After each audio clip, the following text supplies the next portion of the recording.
हाँ, फिर से स्टार्ट करते हैं। हेलो एवरीवन, क्या आपको मेरी आवाज आ रही है?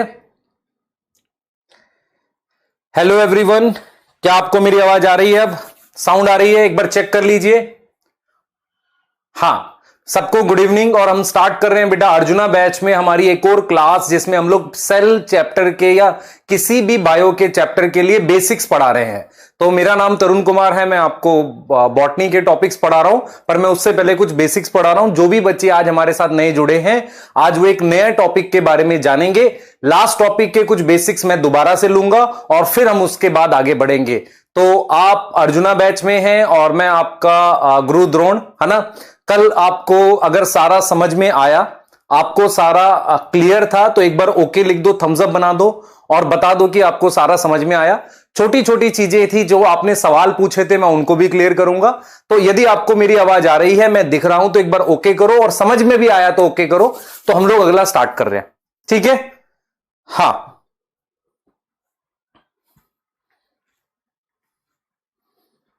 साउंड आ रही है? साउंड आ रही है? यस।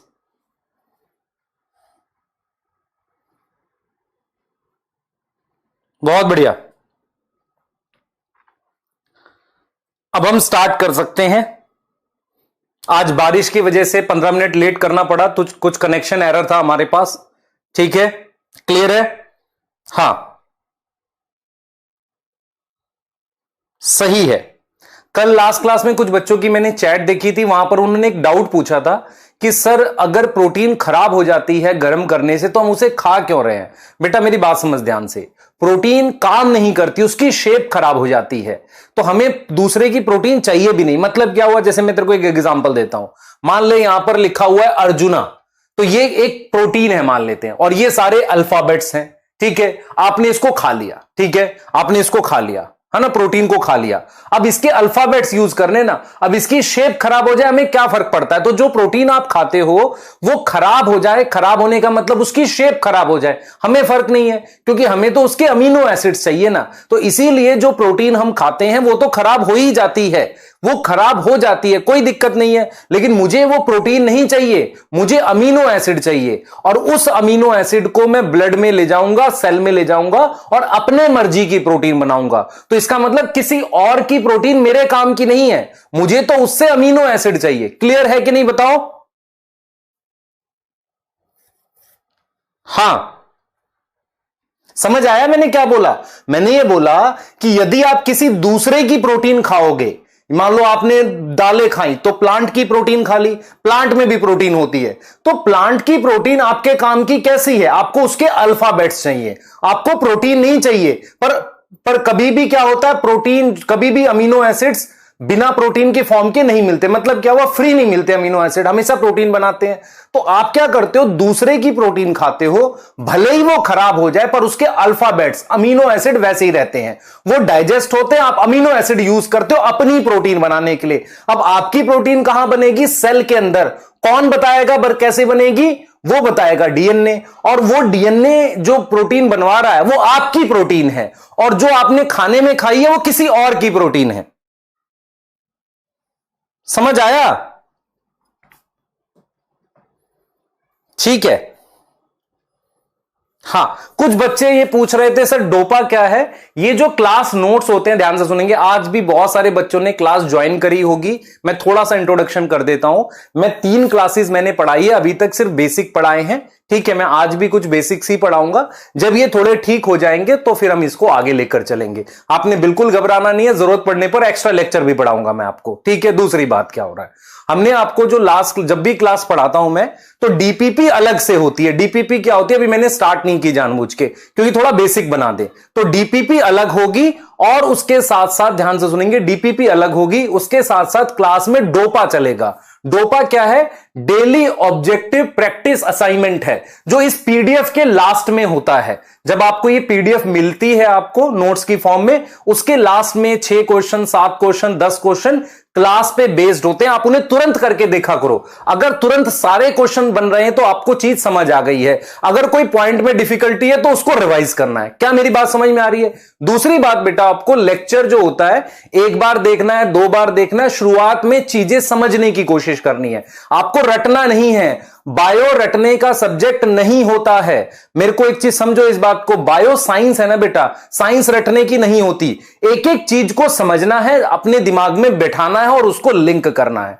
चले, सही है? क्लियर है?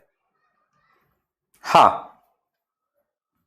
डोपा 2 के आंसर बता रहे हैं।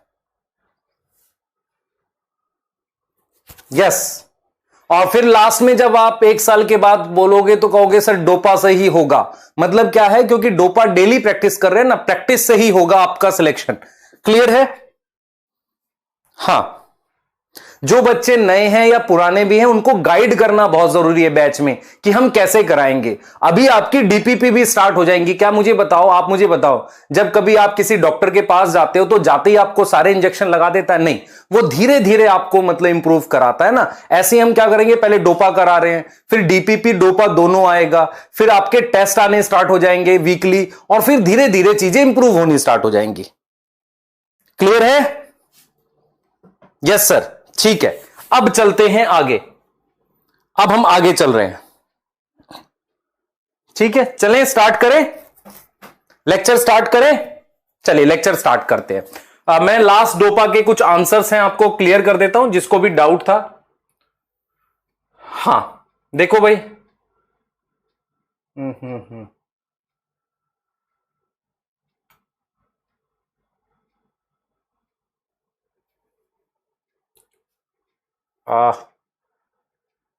चलो मैं डोपा 2 के आपको अभी बताऊंगा। पहले मैं थोड़ा सा पढ़ाऊंगा, उसके बाद मैं डोपा 2 के क्वेश्चन आपको बता रहा हूं आंसर्स। अब मैं स्टार्ट करने वाला हूं टॉपिक को स्टार्ट कर रहे हैं। मैं चाह रहा हूं कि टॉपिक स्टार्ट करने से पहले मैं आपको बेसिक बायोमोलिक्यूल में मैंने आपको प्रोटीन्स वगैरह के बारे में बता दिया है, प्रोटीन्स क्या होती हैं, ठीक है? आपको अमीनो एसिड्स क्या होते हैं, आपको प्रोटीन्स क्या होती हैं, इसके बारे में कुछ बता दिया था। कुछ बच्चों ने मुझसे पूछा था कि असेंशियल नॉन एसेंशियल सर दोबारा बता दो, तो मैं आपको बता देता हूं, सुने ध्यान से। टोटल अमीनो एसिड कितने होते हैं आप याद करिए। सर टोटल अमीनो एसिड आपने कितने बताए? आपने बताए सर 20 अमीनो एसिड होते हैं। जल्दी से बताओ चैट में, टोटल अमीनो एसिड कितने होते हैं हमारे पास? 20 होते हैं। ये 20 अमीनो एसिड, 20 अमीनो एसिड, ये क्या बनाते हैं? ये बनाते हैं पॉलीपेप्टाइड। ये क्या बनाते हैं? पॉलीपेप्टाइड बनाते हैं। क्या आपको समझ में आ रहा है? ठीक है बेटा, पॉलीपेप्टाइड को फोल्ड करके हम प्रोटीन बनाते हैं, ठीक है? अब मेरी बात सुनना ध्यान से सुने। अगर आप मेरी बात समझ पाए तो आपको क्लियरली समझ आ जाएगा। ये हमारे पास प्लांट है, ठीक है? प्लांट इतनी स्पेशल चीज है बेटा, आप फील करोगे, आप धीरे धीरे फील करोगे प्लांट कैसे स्पेशल है। प्लांट क्या करता है? प्लांट क्या करता है? जमीन से नाइट्रोजन लेता है, जमीन से नाइट्रोजन लेता है। हमेशा याद रखो, प्लांट नाइट्रोजन गैस की फॉर्म में नहीं ले सकता। N2 गैस होती है, सुनो ध्यान से, N2 गैस होती है, गैस की फॉर्म में नहीं ले सकता। प्लांट नाइट्रोजन आयनिक फॉर्म में लेता है। अगर मैं प्लांट में नाइट्रोजन आयनिक फॉर्म की बात करूं तो मुझे बताओ, क्या आप समझ पा रहे हो? NO3- क्या होता है? नाइट्रेट। तो प्लांट ने नाइट्रोजन बाहर से आयनिक फॉर्म में ले ली। प्लांट ने क्या किया? उस नाइट्रेट को जो नाइट्रोजन की फॉर्म है उसको कन्वर्ट कर दिया किस में? अमीनो एसिड में। तो उससे क्या बना लिया प्लांट ने? अमीनो एसिड बना लिया। समझो ध्यान से, तो प्लांट सारे 20 के 20 अमीनो एसिड खुद बना सकता है। प्लांट सारे 20 के 20 अमीनो एसिड खुद बना सकता है। टोटल अमीनो एसिड कितने होते हैं सर जी? 20 होते हैं। प्लांट सारे 20 अमीनो एसिड खुद बना सकता है। समझना ध्यान से, खुद बना सकता है। और 20 अमीनो एसिड जब प्लांट खुद बना रहा है, सुनना ध्यान से, खुद बना रहा है 20 के 20 अमीनो एसिड जो हमें चाहिए। अब देखो जरा ध्यान से सुने बेटा, अब देखो, इसको किसी एनिमल ने खा लिया। प्लांट को खाने वाला कौन है? एनिमल। आपको पता है, किसी एनिमल ने खा लिया। अब एनिमल सारे अमीनो एसिड प्लांट से लेता है, प्लांट से सारे अमीनो एसिड 20 अमीनो एसिड ले सकता है। लेकिन एनिमल में क्या होता है, सुनना ध्यान से, एनिमल में हमारे पास क्या होगा, एक अमीनो एसिड है जिसका नाम पी है। पी कहां से आया है? ये पी अमीनो एसिड प्लांट से आया है। समझना ध्यान से, पी अमीनो एसिड कहां से आया है? फ्रॉम प्लांट से आया है। ठीक है, एनिमल क्या कर सकता है? इसको क्यू में कन्वर्ट कर सकता है, तो ये भी अमीनो एसिड है। तो इसका मतलब यह हो गया कि हमारे पास एनिमल के अंदर कुछ ऐसे रिएक्शन हैं जिससे पी अमीनो एसिड क्यू में कन्वर्ट हो जाएगा। तो मैं आपको यह कह रहा हूं कि 20 अमीनो एसिड जो होते हैं, प्लांट सारे 20 के 20 अमीनो एसिड खुद बना सकता है। एनिमल में क्या केस होता है कि वो कुछ अमीनो एसिड तो प्लांट से लेता है, कुछ खुद बना सकता है। तो जो वो प्लांट से लेता है 20 में से, उसे कहते हैं असेंशियल, कि उसे डाइट में चाहिए। और जो अमीनो एसिड वो खुद बना सकता है, जैसे इसने अमीनो एसिड को कन्वर्ट कर लिया, इस वाले को इसमें कन्वर्ट कर लिया एक रिएक्शन करा के, तो इस वाले को हम क्या बोलते हैं? Non essential. क्या आपको समझ में आई? मैं रिपीट कर देता हूं आपको, मैं फिर रिपीट कर रहा हूं, ध्यान से सुनेंगे आप बच्चे। मैं आपको यह कह रहा हूं कि पौधा या प्लांट, उसमें नाइट्रोजन जाती है। नाइट्रोजन हमेशा पानी के थ्रू जाएगी, जाइलम से। तो नाइट्रोजन किस फॉर्म में जाएगी? आयनिक फॉर्म में। आयनिक समझ में आता? आयंस की फॉर्म में। वो नाइट्रोजन प्लांट में कन्वर्ट हो जाती है अमीनो एसिड। प्लांट पूरे 20 के 20 अमीनो एसिड बना सकता है, कोई दिक्कत नहीं है उसे। ठीक है, जो प्रोटीन में चाहिए। हमारे अंदर क्या होता है, हमें प्लांट से सारे 20 अमीनो एसिड नहीं चाहिए होते, हमें प्लांट से कुछ ही अमीनो एसिड चाहिए। ध्यान से सुने बेटा, कुछ ही अमीनो एसिड चाहिए हमें प्लांट से। और जो हमें प्लांट से कुछ अमीनो एसिड चाहिए, मान लो 20 में से 10 अमीनो एसिड हमें प्लांट से चाहिए, पूरे 20 नहीं चाहिए, बाकी 10 मैं खुद बना लूंगा। आप समझो, जैसे मैं आपसे कहता हूं कि भाई खाने में क्या क्या है, खाने में हमारे पास रोटी है, सब्जी है, और भी चीजें हैं। ठीक है, हम ये कह रहे हैं बेटा, हम ये कह रहे हैं मतलब कि खाने की 10 चीजें हैं, उसमें से कुछ मैं खुद बना लेता हूं, कुछ मार्केट से ले आता हूं। तो जो मैं मार्केट से ला रहा हूं या बाहर से ला रहा हूं प्लांट से, उसे कह रहे हैं असेंशियल। और जो अमीनो एसिड मैं खुद बना सकता हूं, उसे कहते हैं नॉन एसेंशियल। ऐसा नहीं कि वो मेरी बॉडी में चाहिए नहीं, पर मैं बना सकता हूं। और किससे बनाता हूं उन्हें? असेंशियल अमीनो एसिड से। तो आपको यह समझ में आएगा, आपको यह समझ में आएगा कि असेंशियल और नॉन एसेंशियल वर्ड एनिमल्स के लिए है, प्लांट के लिए नहीं। प्लांट सारे अमीनो एसिड खुद बना सकता है, हम क्या कर सकते हैं? 10 अमीनो एसिड बना सकते हैं खुद से, बाकी के 10 मुझे बाहर से चाहिए, उनको कन्वर्ट कर सकते हैं। मान लो मैं कहता हूं कि 10 अमीनो एसिड मैंने प्लांट से ले लिए, उनको किसी दूसरे अमीनो एसिड में कन्वर्ट कर दिया, तो जो 10 मैंने प्लांट से लिए वो असेंशियल, जरूरी हैं, और जो मैंने बनाए वो क्या है? नॉन एसेंशियल, मुझे खाने में नहीं चाहिए। क्लियर है कि नहीं? बताओ, बोलो बेटा।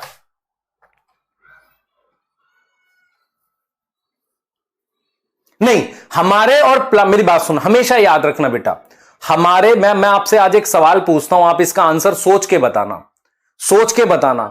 आप मुझे एक चीज बताओ, ध्यान से सोच के, सोचना, इस बात को सोचना। हमारे अंदर क्या, मैं आपसे कहता हूं कि प्लांट जो है वो सॉइल से गोल्ड एब्जॉर्ब नहीं कर सकता। गोल्ड जो होता है ना, सॉइल से ले नहीं पाता, या सिल्वर नहीं ले पाता। तो क्या हमारे अंदर गोल्ड और सिल्वर हो सकता है? नहीं, क्योंकि हम किस पे निर्भर है? प्लांट में। तो जो अमीनो एसिड प्लांट में चाहिए, हमारे अंदर भी वही चाहिए। पर हमारे अंदर कुछ ऐसी खूबी होती है कि हम 10 के आसपास कुछ बना सकते हैं। ठीक है, तो उन्हें कहते हैं नॉन एसेंशियल। बाकी 10 मुझे प्लांट से चाहिए।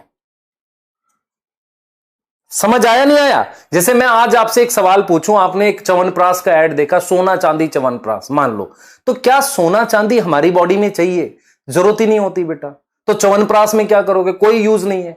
आप अपनी बॉडी में ऐसे चीजों का, जो चीजें प्लांट में नहीं होती वो हमारे अंदर नहीं आ सकती। आप सोचो इस चीज को, क्योंकि हम डायरेक्टली इनडायरेक्ट, देखो आप जरा ऐसे समझो, मान लो अर्थ पर कोई ऐसी चीज है ही नहीं। मान लो अर्थ पे मैं कहता हूं कि अर्थ में मान लो सोडियम है, तो वो सोडियम अर्थ से प्लांट में जाएगा, फिर मेरे अंदर आएगा। तो मैं अगर आपसे ये कहूं कि अगर कोई चीज अर्थ क्रस्ट में नहीं है तो प्लांट में भी नहीं आ सकती, और अगर वो प्लांट में नहीं आएगी तो मेरे अंदर नहीं आ सकती। आप समझ रहे हो मैं क्या कह रहा हूं? बोलो जल्दी, सोचो, सोचो इस बात को। अगर मेरे अंदर कुछ मान लो मिनरल है, सोडियम, या मैं आज आपसे एक बात करूं, नाइट्रोजन मेरे अंदर है या आपके अंदर है, वो नाइट्रोजन कभी ना कभी एक बैक्टीरिया ने, क्योंकि नाइट्रोजन गैस की फॉर्म में 78% ऊपर होती है, इस नाइट्रोजन को कभी ना कभी किसी बैक्टीरिया ने कन्वर्ट किया था, जमीन पे लाया था। उस नाइट्रोजन को कभी ना कभी किसी प्लांट ने लिया था, उस प्लांट को हमने खाया। तो हमारे अंदर जो नाइट्रोजन है वो कभी ना कभी प्लांट ने सॉइल से ली थी। हमारे अंदर जो कार्बन है वो कभी ना कभी प्लांट ने एटमॉस्फेयर से CO2 लेके ग्लूकोज बनाया था। तो इसका अंदर हमारे हम क्या कोई मिनरल डायरेक्ट ले सकते हैं? नहीं, हम तो दूसरे का मिनरल खा रहे हैं ना। हम खाना खाते हैं, खाना किस लिए खाते हैं? हम प्लांट के मिनरल ले रहे हैं ना। और प्लांट कहां से ले पाता है? जमीन से ले पाता है। तो आपसे अगर मैं पूछूं, कोई चीज जमीन में नहीं है, क्या प्लांट में आ सकती है? नहीं आ सकती। कोई चीज प्लांट में नहीं है, क्या हमारे अंदर आ सकती है? नहीं आ सकती। क्लियर है? प्लांट बेटा अमोनिया भी ले सकते हैं, नाइट्रेट भी, नाइट्राइट भी। यह सवाल अभी इंपॉर्टेंट नहीं है आपके लिए।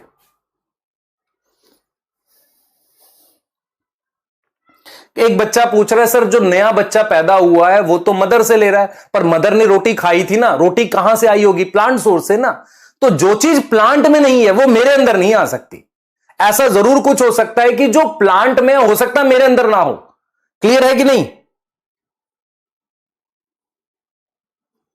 बताओ। मान लो मैं आपसे कहूं कि मेरी बॉडी में गोल्ड है, मान लो कहीं पर मेरी मेरी बॉडी में कहीं पर गोल्ड आ गया, तो गोल्ड कहां से आया होगा? या तो मैंने पानी के साथ, तो इसका मतलब मैं क्या करूंगा, जैसे डॉक्टर्स कैसे करते हैं, ध्यान सुनेंगे। डॉक्टर्स कहते हैं कि यार आपकी बॉडी में कोई ऐसा मिनरल है जो होना नहीं चाहिए, ठीक है, तो कहां से आएगा मिनरल? या तो पानी के साथ आएगा या खाने के साथ आएगा। तो उस एरिया के प्लांट गलती से वो मिनरल एब्जॉर्ब कर रहे होंगे, या उस एरिया की जो वाटर बॉडी है, तालाब हो गया या हरियाणा में जोड़ कह देते हैं, या उस एरिया के वाटर बॉडी में वो मिनरल गलती से आ गया, इसलिए हमारे अंदर आया। तो पहले प्लांट में जाएगा फिर हमारे अंदर आएगा, या हम पानी पीने डायरेक्ट तब आ सकता है। क्लियर है कि नहीं? बोलो बेटा। अगर मैं तुझे बेटा बोलूं बच्चे कि सोडियम तेरे अंदर, कैल्शियम कहां से आया? कैल्शियम लाने का क्या तरीका है? कभी कैल्शियम प्लांट ने एब्जॉर्ब किया था, वो कैल्शियम तब हमारे अंदर आया ना। यहां पे आगे अब आप समझ लो असेंशियल कौन से होते हैं। असेंशियल वो होते हैं जो डाइट में चाहिए, जो हमें खाने में चाहिए, 20 में से ही होते हैं बेटा। असेंशियल अमीनो एसिड मुझे किस में चाहिए? Require in diet. और नॉन एसेंशियल कौन से होते हैं? नॉन एसेंशियल कौन से होते हैं? जो डाइट में नहीं चाहिए, असेंशियल से कन्वर्ट हो जाएंगे। नॉन एसेंशियल कौन से होते हैं? नॉट रिक्वायर इन डाइट, हमें खाने में नहीं चाहिए, लेकिन किस बॉडी में चाहिए बेटा? डाइट में नहीं चाहिए। बिकॉज असेंशियल कन्वर्ट हो जाता है किस में? असेंशियल कन्वर्ट हो जाता है नॉन एसेंशियल में। क्या आपको मेरी बातें क्लियर है? अगर यहां तक क्लियर है तो हम अब दूसरे टॉपिक पे जा रहे हैं, जो बहुत इंपॉर्टेंट टॉपिक है, जिसे हम एंजाइम कहते हैं। जिसे हम क्या बोलते हैं? एंजाइम। एंजाइम बताने जा रहा हूं। लिखना है क्या? लिख लो बेटा, लिख लो। बच्चे मैं एक चीज और कहता हूं, आप में से बच्चे जो हैं नोट्स बनाने की सीख रहे हैं कि नोट्स कैसे बनाए जाते हैं, मैं आपको बताता हूं। नोट्स जब टीचर नोट करते हैं उसके तुरंत बाद जल्दी जल्दी से लिख लिया करो। उसके बाद क्या होता है, जब PDF आपको मिलती है, देख लो कोई चीज छूट गई है कि नहीं, बस इसके ज्यादा नहीं। उसके अलावा जब हम आपको चैप्टर पढ़ा रहे होंगे तो आप कैसे नोट्स लिखोगे? क्लास के साथ साथ साथ लिख लो। उसके बाद NCERT रीड करो, और वहां से कुछ नई चीज मिलती है तो नोट्स में कर लो। जैसे मान लो मैं आपको क्लास में पढ़ा रहा हूं, तो आपने क्या किया, नीले रंग से, ब्लू कलर के पेन से और पेंसिल से नोट्स लिख लिए। अब क्या हुआ, आपने NCERT पढ़ी, कोई ऐसा वर्ड नया मिल गया कि सर ने शायद ये छोड़ दिया, वैसे मैं नॉर्मली नहीं छोड़ता हूं NCERT, अगर छोड़ दिया है तो उसको नोट कर लो, लेकिन किसी और कलर्स के पेन से। अब आपके पास एक ऐसे नोट्स आ गए जो मेरा पढ़ाया हुआ भी है, NCERT भी है, और कहीं कभी आप क्वेश्चंस करते हो, कोई नई चीज मिलती है, उसको दूसरे कलर से ऐड कर दो, तो आपके पास एक कंप्लीट नोट्स बन गए। अब आपको पूरे 2 साल उन्हीं चीजों को बार बार रिवाइज करना है, बस हो गया काम, इसी से सिलेक्शन हो जाएगा। क्लियर है? हां,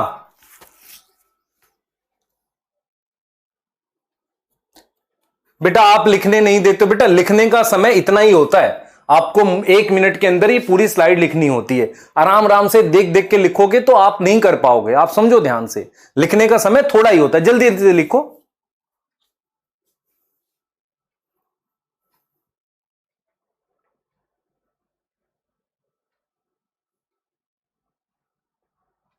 बेटा हमारी बॉडी में कुछ ऐसे रिएक्शंस होते हैं जो असेंशियल को कन्वर्ट कर लेते हैं नॉन असेंशियल।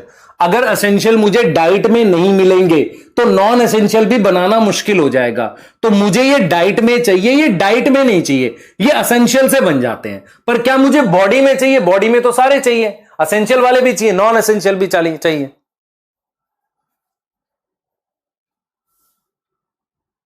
अभी एनसीईआरटी नहीं रीड करनी, मैं जब बताऊंगा तब से करनी है।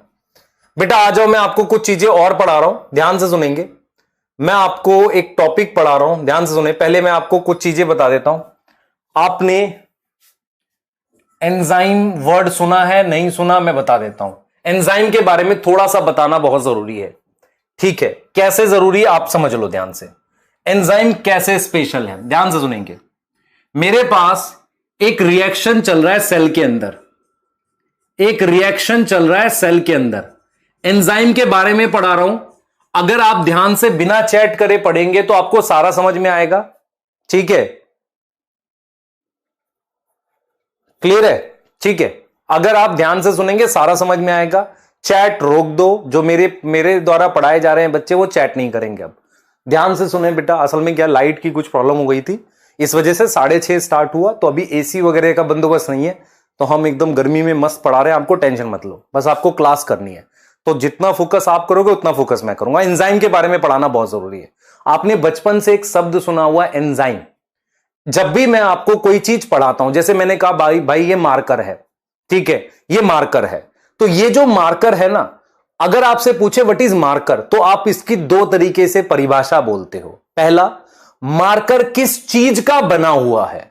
दूसरा, ये क्या काम करता है। भाई यही तो पढ़ाई है ना। अगर आपसे कोई भी चीज पूछे, आपसे कोई कहे कि भाई बॉटल क्या होती है, ये बॉटल क्या है, तो बॉटल किसकी बनी होती है? प्लास्टिक की, ठीक है। फिर ये क्या काम करती है? पानी स्टोर करते हैं। ऐसे ही अगर मैं एंजाइम की बात करूं, बचपन से एंजाइम सुनते हुए आ रहे हो, एंजाइम किसका बना हुआ है? प्रोटीन का बना हुआ है। तो आपको समझ में आएगा कि एंजाइम जो है वो किसके बने हुए हैं? Made up of protein. किसके बने हुए हैं? प्रोटीन के बने हुए हैं। प्रोटीन के बने। मैं एक शब्द बोलूंगा, उसका मतलब समझना। मैं बोलूंगा ऑल एंजाइम, सारे एंजाइम प्रोटीन के बने होते हैं, पर सारी प्रोटीन एंजाइम नहीं होती। समझ आया नहीं आया? सारे मार्कर प्लास्टिक के बने होते हैं, पर सारे, ध्यान सुनेंगे, सारे प्लास्टिक मार्कर नहीं होते। चेयर भी बना सकते हो, कुछ और भी बना सकते हो। तो ऐसे ही सारे एंजाइम प्रोटीन के बने होते हैं। कुछ एक्सेप्शन है, बताएंगे, अभी नहीं जरूरत है। सारे एंजाइम किसके बने होते हैं? प्रोटीन के। तो सबसे पहले एंजाइम को परिभाषित कैसे करेंगे? व्हाट इज एंजाइम, क्या होता है? तो एंजाइम सबसे पहले बताओ किसका बना है? प्रोटीन का बना है। अगर आपको मेरी बात समझ में आई, इसका मतलब क्या होगा कि शेप ऑफ एंजाइम स्पेसिफिक होगी। क्या होगी? स्पेसिफिक। स्पेसिफिक शब्द का मतलब होता है एकदम पर्टिकुलर टाइप की शेप होगी। देखो ऐसी शेप होती है एंजाइम की, इस तरह की शेप होती है, या इस तरीके की शेप होती है एंजाइम की, अपनी पर्टिकुलर शेप होती है। स्पेसिफिक का मतलब होता है फिक्स। समझो ध्यान से। अब आओ एंजाइम करता क्या। देखो आपको पता है कि प्रोटीन की एक फोल्डिंग होती है, बिना प्रॉपर फोल्ड हुए वो काम नहीं करती। इसी तरीके से एंजाइम किसका बना हुआ है? प्रोटीन का, तो उसकी भी फोल्डिंग होगी। मेरी बात से एग्री कर रहे हो? क्या इतनी बात समझ में आ गई? चैटे कर दो जल्दी से। एक कह रहा सर हॉलीडे कर दो। बेटा जीवन भर हॉलीडे है, आराम से बैग छोड़ दे, हॉलीडे ही हॉलीडे है। क्या जरूरत है ना? क्या जरूरत है हॉलीडे की? ठीक है, मेरी बात समझना ध्यान से बच्चे। हम जब बैच स्टार्ट करते हैं 11 का, तो हम एक बात बोलते हैं, आपका एफर्ट तब स्टार्ट माना जाता है जब आप सपने देखते हो, तब नहीं। जब आपने सपना देखा डॉक्टर बनने का, तब नहीं।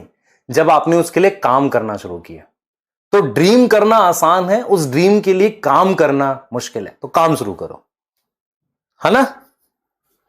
यहां तक ठीक है? क्लियर है? मेरे में बहुत पेशेंस है, टेंशन मत लो। एक चीज को 10-10 बार बताऊंगा, लेकिन आप अपने अंदर पेशेंस बनाए रखो। ध्यान से सुनो, सारा समझ आएगा। एकदम क्लियर लेके चलेंगे। क्यों पढ़ा रहा हूं बेसिक? ताकि मैं अपनी बातें समझा पाऊं। सारी बायो एकदम मक्खन की तरह लेके जाएंगे, कोई दिक्कत नहीं है।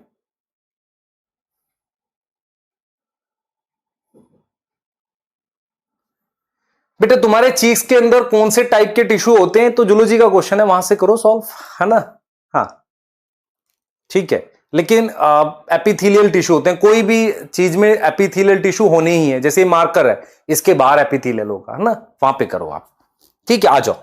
हाँ, क्योंकि हम अपने एक डोमेन के हिसाब से पढ़ाते हैं ना, आप टेंशन मत लो इसके लिए। आ जाओ, इधर आ जाओ भाई। देखो इधर, एंजाइम किसका बना है? प्रोटीन का। तो उसकी क्या होगी? शेप फिक्स होगी। शेप देख रहे हो, अलग अलग टाइप के शेप होते हैं। तो हम यहां पर क्या बोलते हैं? एंजाइम काम क्या करता है? What is role of enzyme? ध्यान से सुनेंगे। देखो इधर, मान लो ए को मेरे पास बी में कन्वर्ट कर रहे हैं। विदाउट एंजाइम सेल के अंदर, विदाउट एंजाइम सेल के अंदर मान लो उसको लगते हैं 400 घंटे बिना एंजाइम के।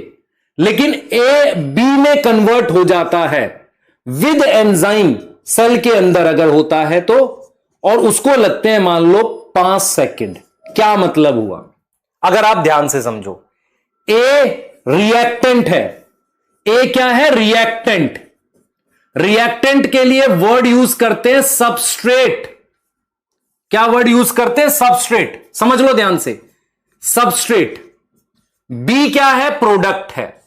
तो हम आपको यह समझा रहे हैं कि एक सबस्ट्रेट प्रोडक्ट में बिना एंजाइम के मान लो 400 घंटे में कन्वर्ट होता है, लेकिन अगर एंजाइम मिल जाता है तो वही 5 सेकंड में कन्वर्ट होता है। इसका क्या मतलब हुआ? इसका मतलब यह हुआ कि एंजाइम एक ऐसी चीज है जो रिएक्शन की स्पीड बढ़ाता है। ऐसी चीज को हम कहते हैं कैटलिस्ट। कैटलिस्ट का मतलब क्या हुआ? समझ जाना ध्यान से। कैटलिस्ट का मतलब क्या हुआ? जैसे आप ऐसे उदाहरण लो, आप घर में आपकी मम्मी ने कहा कि बेटा जा दूध ले आ, कुछ काम कर दे। आपने नहीं सुना, 1 घंटा हो गया, 2 घंटा हो गया, 3 घंटा हो गया। फिर मम्मी ने क्या किया? मम्मी ने झाड़ू उठाई और 2 झाड़ू मारी। फिर आप भागते हुए गए तुरंत और जल्दी से दूध ले आए। वही काम जो आप 3 घंटे में कर रहे थे या नहीं कर रहे थे, वो आपने 2 सेकंड में भाग के गए ले आए। तो कैटलिस्ट शब्द का क्या मतलब होता है? कैटलिस्ट एंजाइम होता है जो क्या करता है? रिएक्शन की गति, स्पीड बढ़ा देता है। किसी भी रिएक्शन की क्या बढ़ा देता है? स्पीड बढ़ा देता है। समझ में आ रहा है कि नहीं?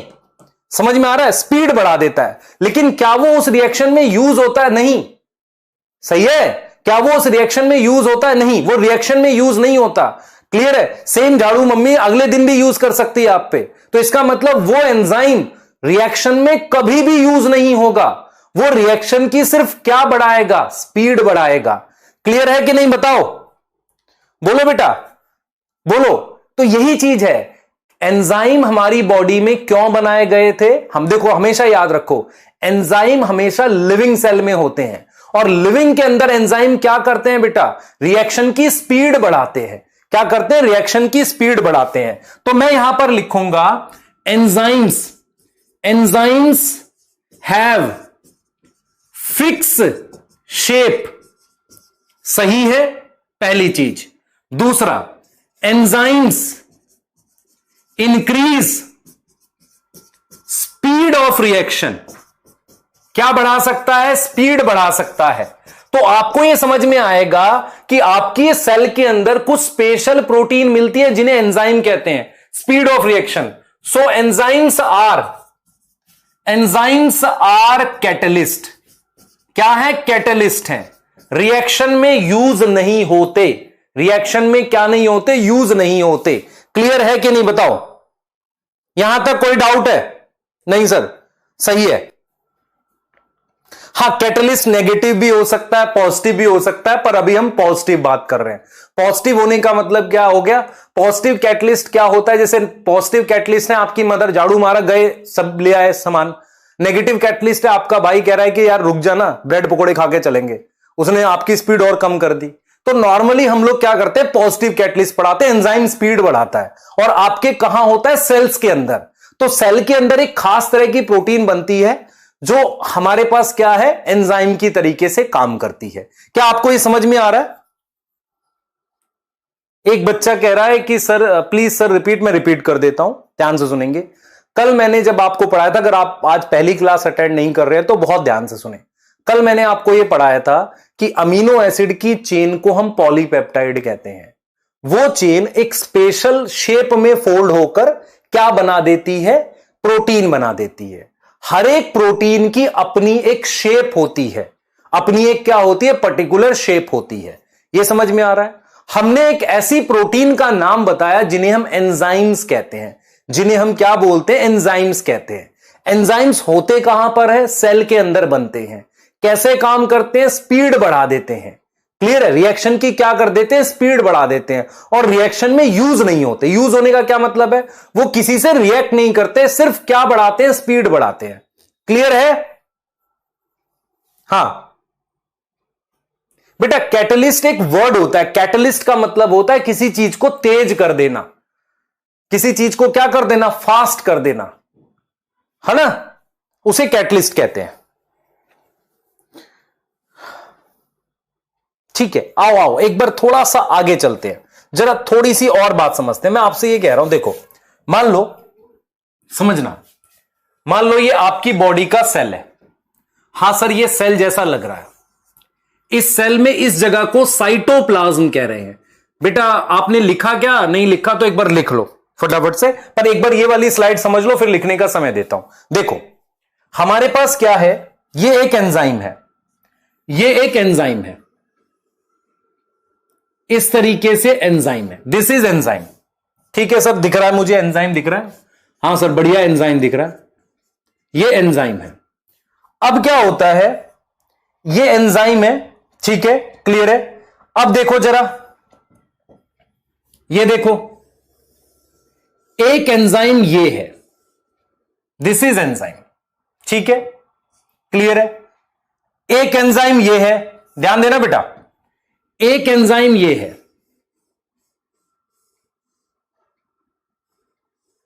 ये है। तीन अलग अलग एंजाइम बना दिए, ठीक है, ये एंजाइम बना दिए तीन। एक ये बना दिया, एक एंजाइम ये बना दिया, और एक एंजाइम ये बना दिया। इनके नाम भी रख देते हैं। ये 1 एंजाइम है, 2 है, मान लो ये 3 है। अब मेरी बात सुनना ध्यान से, ध्यान से सुनना। मेरे पास एक रिएक्टेंट ये है, इसकी शेप ऐसी है, ठीक है, क्लियर है?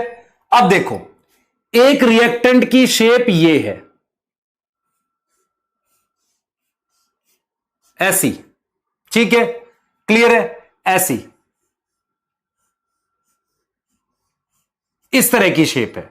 रिएक्टेंट की बात कर रहा हूं जो इस पे लगेगा। एक रिएक्टेंट की शेप ऐसी है, मेरी बात समझना, ये रिएक्टेंट है अलग अलग। रिएक्टेंट को कहते हैं सबस्ट्रेट, जो एंजाइम से आकर जुड़ते हैं। अब मुझे बताओ, मुझे बताओ, मेरी बात समझो। मैं आपसे कहूं किसी सेल के अंदर हजारों रिएक्शन साथ चल रहे हैं। अब आप खुद देखो, खुद से सोचो, ये वाला जो सबस्ट्रेट है, क्या ये यहां फिट नहीं होगा? देखो देखो बेटा ध्यान से, ये वाला जो सबस्ट्रेट है ये यहां फिट नहीं होगा, बताओ। और ये वाला जो है, ये वाला कहां फिट होगा? यहां फिट होगा। ये वाला कहां फिट होगा? ये वाला इसमें फिट होगा। तो मेरा पॉइंट सिर्फ ये है आपको समझाने का कि सेल के अंदर अलग अलग एंजाइम होते हैं, उसके हिसाब से रिएक्टेंट की शेप होती है। रिएक्टेंट जिस जगह बाइंड करता है, सुन लो ध्यान से, रिएक्टेंट जिस जगह बाइंड करता है, कहां लग रहा है? बाइंड करने का मतलब लगना। तो रिएक्टेंट जहां लगता है, जैसे यहां लगा, इस जगह को कहते हैं एक्टिव साइट। क्या बोलते हैं? Active site. यहां पर यह आकर लगेगा, यहां पर आकर लगेगा, इसे भी एक्टिव साइट कहते हैं। देख रहे हो? इसे एक्टिव साइट कहते हैं। तो रिएक्टेंट हमारे पास, ध्यान दो बेटा, रिएक्टेंट हमारे पास यहां आकर लगा ये, ठीक है, यहां आकर लगा ये, और यहां आकर लगा ये। तो आपको समझ में आना चाहिए क्या? पहली बात, सेल के अंदर बहुत अलग अलग टाइप के एंजाइम होते हैं। एंजाइम प्रोटीन के बने हैं तो सबकी शेप अलग हो सकती है, फोल्डिंग अलग हो सकती है। कल मैं आपको एक चीज बता रहा था, याद करिए, मैं आपको बता रहा था कि जैसे मान लो प्रोटीन फोल्ड हो रही है, तो इस वाले एंजाइम की शेप ऐसी है, मान लो इस वाले एंजाइम की शेप ऐसी है। किसी दूसरे एंजाइम की शेप अलग होगी। मान लो दूसरे एंजाइम की शेप ऐसी हो सकती है, एक की अलग है। तो मैं आपको सिर्फ यह समझाने की कोशिश कर रहा हूं कि सेल के अंदर अलग अलग टाइप के एंजाइम होते हैं, अलग अलग एंजाइम की अलग अलग शेप्स होती हैं, उसी के हिसाब से रिएक्टेंट की शेप्स होती हैं जो उस पर लगते हैं। इसका मतलब यह हुआ कि यह वाला जो रिएक्टेंट है, ध्यान दो बेटा, ये वाला जो रिएक्टेंट है क्या यहां लग सकता है? नहीं लग सकता। क्या यहां लग सकता है? नहीं लग सकता। वो अपने एंजाइम को खोज लेगा। तो आपको यह समझ में आना चाहिए कि सेल के अंदर, ध्यान सुनेंगे बेटा, सेल के अंदर बहुत सारे एंजाइम होते हैं और बहुत सारे रिएक्शन चल रहे होते हैं। अब इतने सारे रिएक्शंस को कंट्रोल कैसे करेंगे? एक चीज बनी होती है कि जो एंजाइम की एक्टिव साइट होती है, जहां रिएक्टेंट लगता है, उसकी शेप फिक्स होती है, तो रिएक्टेंट अपने आप आकर फिट होता है। किसी एंजाइम का रिएक्टेंट किसी दूसरे पे लग नहीं सकता क्योंकि शेप मैच नहीं करती। और प्रोटीन को शेप कौन देता है? उसकी प्रॉपर फोल्डिंग। इसीलिए सिर्फ प्रोटीन आसानी से एंजाइम की तरह काम कर पाती है क्योंकि प्रोटीन की अपनी एक फोल्डिंग होती है। मेरी बातों को एक बार सारे बच्चे बहुत ध्यान से बिना चैट करे सुनेंगे। सबसे पहले क्या है, सेल के अंदर बहुत सारे केमिकल रिएक्शंस चलते हैं। उन केमिकल रिएक्शन की गति, स्पीड बढ़ाने के लिए एक नहीं अलग अलग टाइप के एंजाइम होते हैं। उन रिएक्शंस को कराने वाले एंजाइम्स की जो शेप होती है वो अलग अलग टाइप की होती है। इससे फायदा क्या होगा? एक पर्टिकुलर रिएक्टेंट जिसे आप सबस्ट्रेट कहते हो वही वहां पर लग पाता है। क्लियर है? और फाइनल प्रोडक्ट बनता है। यह चीज समझ में आ रही है? किसी एक एंजाइम का रिएक्टेंट दूसरे एंजाइम पर नहीं लगेगा। इससे क्या फायदा होगा? इससे फायदा होगा सेल के अंदर कोई ना भी हो तो सब काम अपने आप चलेगा। मुझे बताओ, सेल के अंदर कोई आदमी बैठा है कि इस रिएक्टेंट को यहां लगाना है? नहीं। अगर शेप में चीज अपने आप फिट होगी तो रिएक्शंस अपने आप चलते हैं। आपको समझ में आ रहा है मैं क्या कह रहा हूं? बेटा, आपके सेल के अंदर कोई आदमी है क्या जो उसको कंट्रोल कर रहा है रिएक्शंस को? नहीं। लेकिन अगर एंजाइम की शेप रिएक्टेंट से अपने आप ठीक से अटैच हो जाए तो मुझे आदमी की जरूरत थोड़ी है, क्योंकि कोई और लगेगा नहीं तो लगना ही वही है। आपको समझ में आया कि नहीं आया? बताओ बेटा। रिएक्टेंट तुमने क्लास 9th में नहीं पढ़ा? रिएक्टेंट जो रिएक्शन के लेफ्ट हैंड साइड में होता है, फिर उससे फाइनल प्रोडक्ट बनाते हैं। यहां रिएक्टेंट का नाम सबस्ट्रेट है। बताओ जल्दी बेटा। मैं सारा लिखवा रहा हूं, तुम्हें समझ आया कि नहीं पहले बताओ। मैं आपको यह कह रहा हूं, मुझे बताओ ये यहां फिट होगा क्या? नहीं फिट होगा। तो इसका मतलब ये अपने एंजाइम को अपने आप खोज लेगा ना। यहां फिट होगा क्या? नहीं फिट होगा। बोलो।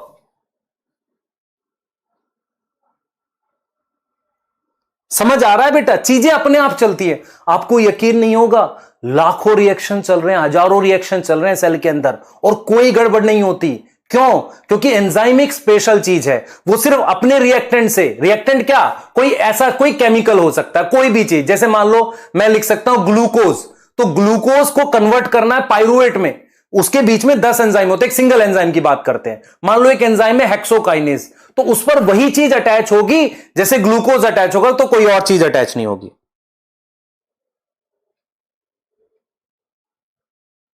सोचो सोचो, अपने दिमाग में सोचो, अज्यूम करो सेल के अंदर इतने सारे रिएक्शन चल रहे हैं, उन रिएक्शंस में इतने सारे एंजाइम लगे हुए हैं। वो सारे एंजाइम, सुनना ध्यान से, वो सारे एंजाइम जो हैं वो काम कर रहे हैं, उनको कोई कंट्रोल नहीं कर रहा। पर वो काम कैसे कर पा रहे हैं? क्योंकि उनकी शेप फिक्स है और वो अपने रिएक्टेंट से ही बाइंड करेंगे, लगेंगे। तो ये तो बहुत बढ़िया चीज हो गई। क्लियर है?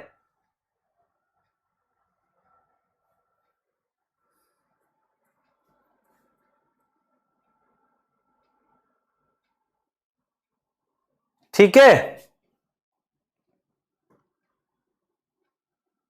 हां, इधर आ जाओ। एंजाइम किसका बना हुआ है? प्रोटीन का बना हुआ है। ध्यान से सुनेंगे। एंजाइम किसका बना हुआ है? प्रोटीन का। प्रोटीन का बना होने की वजह से उसकी शेप फिक्स होती है। इस जगह को जो मैं ऐसे राउंड कर रहा हूं, इसे एक्टिव साइट कहते हैं। आप समझ रहे हो? हां, फिक्स शेप होती है। Enzyme increase speed of reaction. Enzymes are catalyst. इतना नोट करो, अगली स्लाइड दिखा रहा हूं। क्या आपको यह समझ में आ रहा है कि हमारे अंदर, अच्छा, ऐसे रिएक्शंस जो एंजाइम कराता है उन्हें हम मेटाबॉलिक रिएक्शंस कहते हैं। कौन से रिएक्शंस कहते हैं? Metabolic reactions. याद रहेगा? याद रहेगा। अच्छा, मैं आपसे एक सवाल पूछता हूं, क्या हमारे सेल के अंदर कोई ऐसा रिएक्शन होता है जो बिना एंजाइम के हो? यस, नो और पता नहीं, ये 3 ऑप्शन है आपके पास। बताओ, क्या हमारे सेल के अंदर कोई ऐसा रिएक्शन हो सकता है जो बिना एंजाइम के हो? बताओ जल्दी से। बेटा, amino acid help in metabolism of fat? नहीं नहीं नहीं, इस पे कोई बात नहीं करेंगे अभी। बताओ जल्दी, जल्दी बोलो।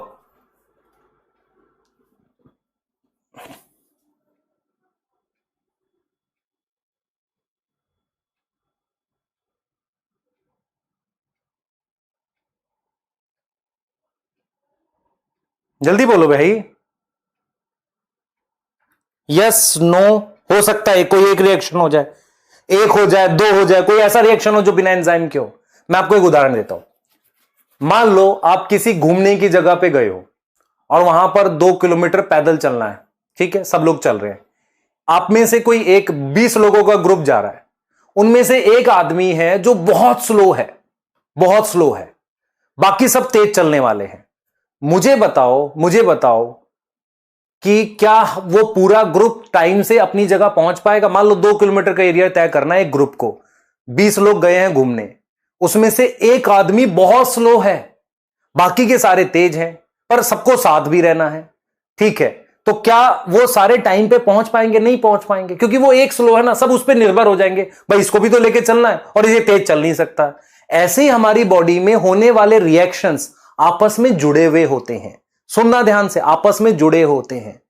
अगर कोई एक रिएक्शन भी बिना एंजाइम के होगा, वो सारे रिएक्शंस को स्लो कर देगा, तो फिर फायदा क्या हुआ स्पीड बढ़ाने का? कुछ आ रहा है, समझ नहीं आ रहा? बताओ,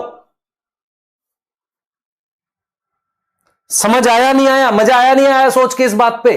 तो हमारी बॉडी में कोई भी ऐसा केमिकल रिएक्शन नहीं होता जो बिना एंजाइम के हो, क्योंकि सारे रिएक्शंस कहीं ना कहीं एक दूसरे से, मतलब समझ रहे हो, जुड़े हुए रहते हैं। डन है? आया समझ नहीं आया? बताओ, मैं आपको दिखाता हूं। आप देखो, यहां पर देखो, ध्यान से देखना बेटा, दिस इज एंजाइम और ये इसका सबस्ट्रेट है।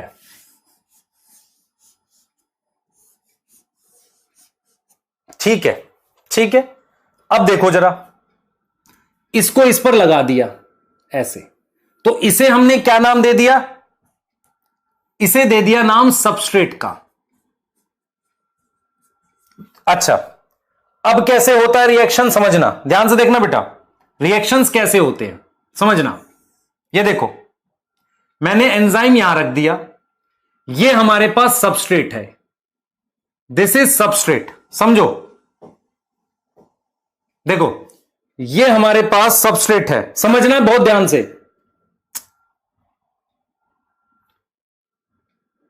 ये हमारे पास सबस्ट्रेट है। अब सबस्ट्रेट क्या करेगा? वो एंजाइम पर यहां लग जाता है, देखना, वो एंजाइम पर यहां लग गया। कुछ टाइम के बाद क्या होता है? वो ऐसे कन्वर्ट हो जाता है, वो इस तरीके से कन्वर्ट हो गया, इसे प्रोडक्ट कह रहे हैं। देखो, दिस इज प्रोडक्ट। अब मुझे बताओ, सबस्ट्रेट जो है वो इजीली फिट होगा? इजीली फिट होगा विद एंजाइम? हां सर, आसानी से लग जाएगा, क्योंकि शेप मैच कर रही है।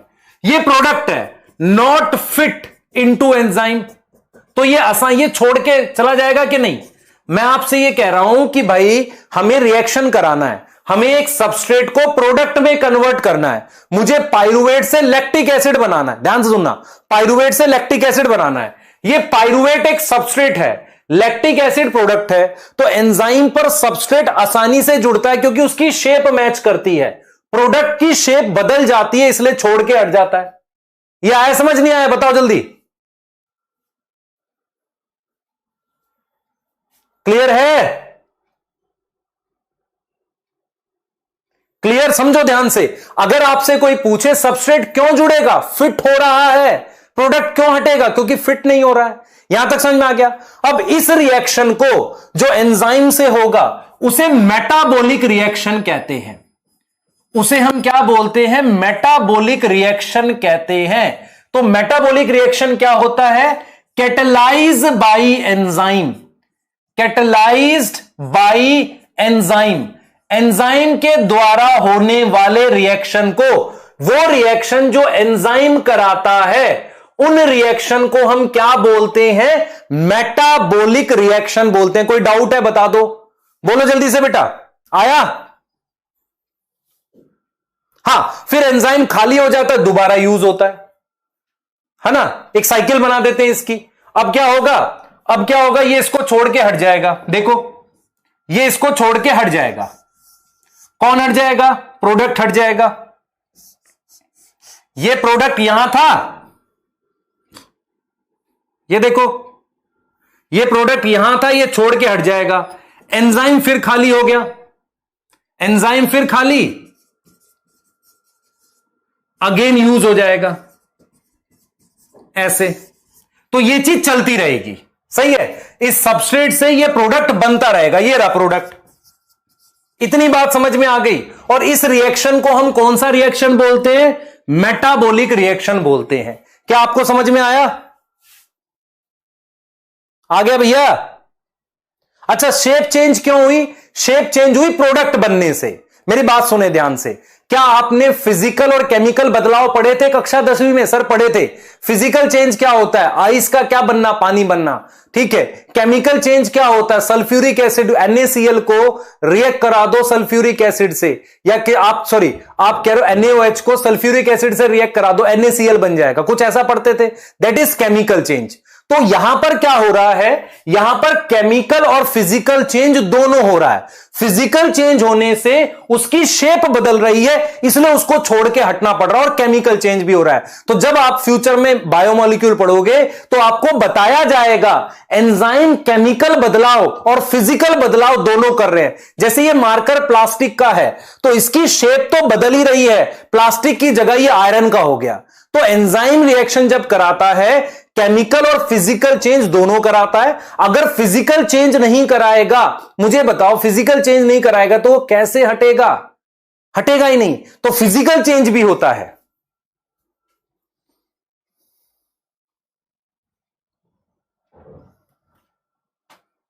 आया समझ? क्या एंजाइम बार बार यूज हो सकते हैं? बिल्कुल यूज हो सकते हैं। सेम एंजाइम बार बार यूज हो सकता है। क्लियर है? सेम एंजाइम बार बार यूज हो सकता है।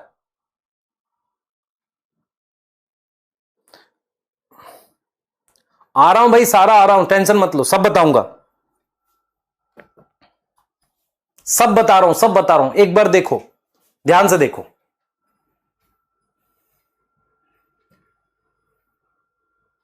ये देखो, क्या आपने ये लिख लिया? नोट करना चाहोगे? कर लो एक बार, 1 मिनट लो, कर लो। पानी पी लूं मैं? हाँ सर, प्रीवियस स्लाइड भी दिखा रहा हूं, अभी दिखा रहा हूं। सर व्हाट इज, क्या बोला आपने?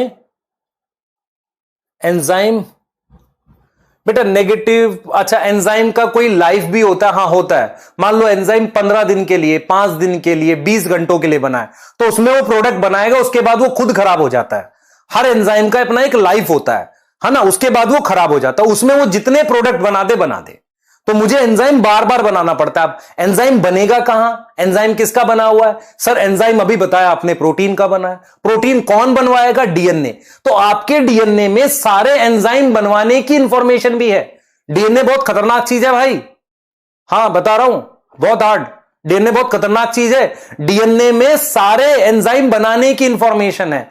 क्लियर है? और एंजाइम कुछ टाइम के बाद खराब हो जाता है, तो जब भी जरूरत पड़ती है दोबारा एंजाइम बनाते हैं। एंजाइम कितनी बार यूज हुआ? मान लो 40 बार हो गया, 100 बार हो गया, 200 बार हो गया, फिर दोबारा बनवाना पड़ता है।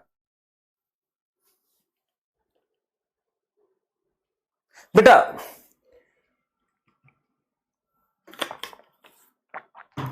मैं जो स्टेटमेंट लिखने जा रहा हूं अंग्रेजी में, आप बताना आपको समझ आई कि नहीं। ध्यान से सुनेंगे। आप ये देखो, ये सेल है, यहां पर एक रिएक्शन हो रहा है, ए कन्वर्ट हो रहा है बी में, इसको कौन करा रहा है? एंजाइम। एक रिएक्शन है, पी कन्वर्ट हो रहा है क्यू में, ये डायरेक्ट हो रहा है, तो ये आउटसाइड सेल है। ये कहां हो रहा है? आउटसाइड सेल हो रहा है, ठीक है। इसको भी चलो एंजाइम करा रहा है, और एक एक्स कन्वर्ट हो रहा है वाई में, ये विदाउट सेल हो रहा है। जरा कुछ कुछ बातें जो बोलूंगा ध्यान से सुनना। सबसे पहले समझो क्या होता है, सबसे पहले समझो व्हाट इज मेटाबॉलिक रिएक्शन। हम इस देखो, इनसाइड सेल, जरा समझना, inside cell large number of chemical reactions are occurring. Chemical reaction, RXN मतलब रिएक्शन आर अकरिंग, बहुत सारे रिएक्शन होते हैं, ठीक है। All chemical reaction can occur, all chemical reactions are catalysed by enzyme, catalysed by enzyme, उनको enzyme कराएगा। अच्छा, एंजाइम हमेशा बनता लिविंग सेल में है, पर एंजाइम को मैं बाहर भी काम करवा सकता हूं, ऐसा नहीं है। एंजाइम को मैं बॉडी के बाहर भी काम करवा सकता हूं जरूरत पड़ने पर मैं एंजाइम लाऊंगा कहां से? लिविंग सेल से। इसलिए एंजाइम को बायोकैटलिस्ट कहते हैं। मेरी बात समझो ध्यान से, मैं क्या कह रहा हूं? मैं कह रहा हूं कि रोटी किचन में बनती है, पर रोटी को मैं किचन में भी खा सकता हूं। एक सेकंड देना बेटा।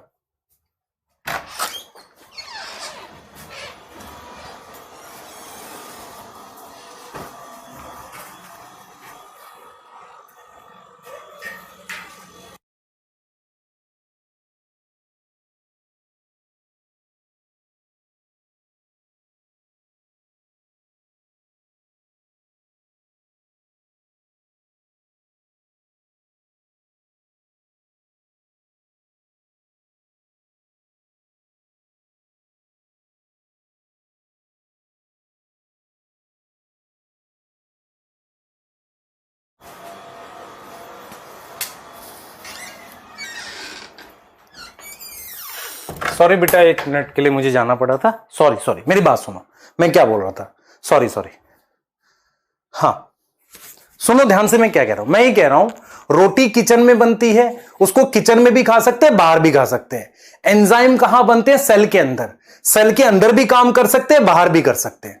यहां तक समझ में आ रहा है? पर मुझे बताओ, ये एक्स और वाई क्या है? विदाउट एंजाइम हो रहा है ना।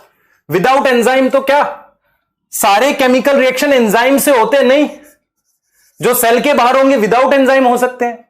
मान लो मैं बीकर में करा रहा हूं, बिना एंजाइम के भी हो सकता है। क्या समझ में आ रहा है?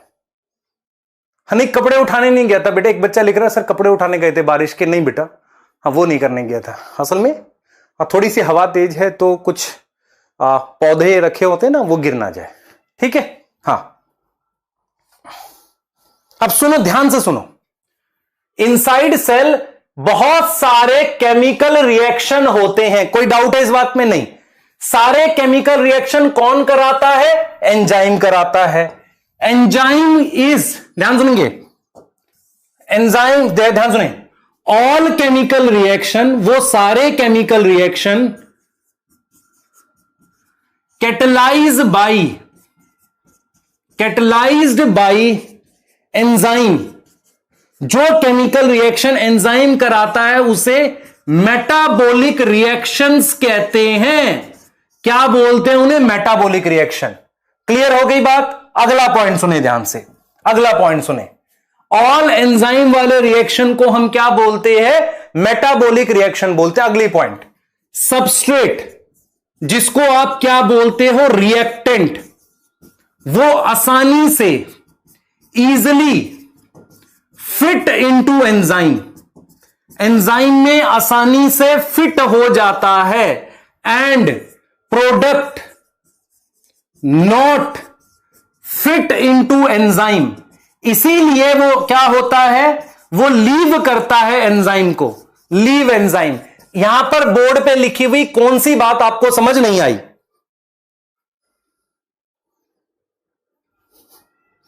सर आप घर से पढ़ाते हो बेटा? हम लोग पुराने लोग हैं, पुराने चावल हैं पीडब्ल्यू के, तो घर से ही पढ़ाते हैं। ठीक है, हाँ, शायद आपको ये नहीं पता है, मैं सबसे पुराना हूं। ठीक है, मतलब पुराना नहीं, मैं ऐसा नहीं बरगद के पेड़ जितना पुराना हूं, पीडब्ल्यू में बहुत पहले से पढ़ा रहा हूं। ठीक है, हाँ। आप में से कुछ बच्चों के बड़े भाई बहन वगैरह हमसे पढ़े होंगे। हाँ, क्या नहीं आया थर्ड वाला?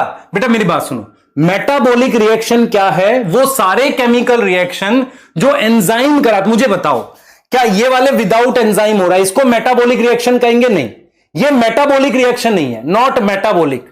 लेकिन मेटाबॉलिक रिएक्शन उसे कहते हैं चाहे वो सेल के अंदर हो चाहे बाहर हो, पर उसे करा कौन रहा है? एंजाइम करा रहा है। हाँ, ठीक है। लास्ट पॉइंट, रिएक्टेंट आसानी से फिट हो जाता है। देखो ये आसानी से फिट हो जाता है और प्रोडक्ट फिट नहीं होता, इसलिए छोड़ के हट जाता है। कैटेलाइज्ड, यार मैं वो कैटेलाइज, सुन मेरी बात, कैटेलाइज का मतलब होता है गति बढ़ाना, स्पीड बढ़ाना। तो एंजाइम द्वारा कराए गए reactions which are catalysed by enzyme, उससे क्या होता है? उससे स्पीड बढ़ती है रिएक्शन की। बेटा मेरी बात सुन, हम एक रिएक्शन कराते हैं आपको, जब आप कक्षा 11वीं में स्कूल में कराया जाएगा।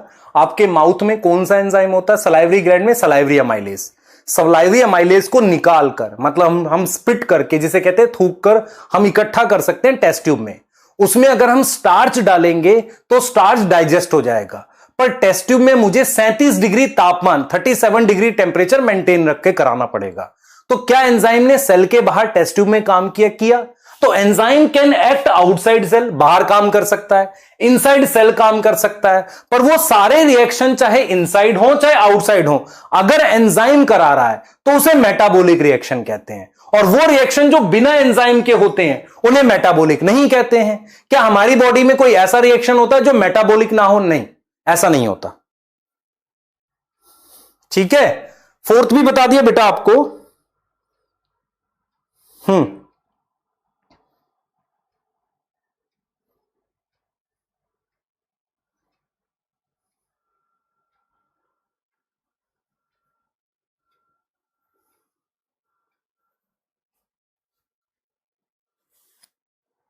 समझ में आ गया बेटा? जो छुट्टी वाले हैं वो घर चले जाएं और लौट के ना आए। बेटा फोर्थ पॉइंट क्या लिखा है? सबस्ट्रेट और रिएक्टेंट आसानी से फिट हो जाता है एंजाइम में। देख बच्चे, ये क्या आसानी से फिट नहीं होता एंजाइम में? हां सर हो जाता है। प्रोडक्ट फिट नहीं हो रहा है, छोड़ के हट रहा है, यही तो लिख रहे हैं, product not fit into enzyme, इसीलिए सो इट लीव एंजाइम, इसलिए वो एंजाइम को लीव कर देगा।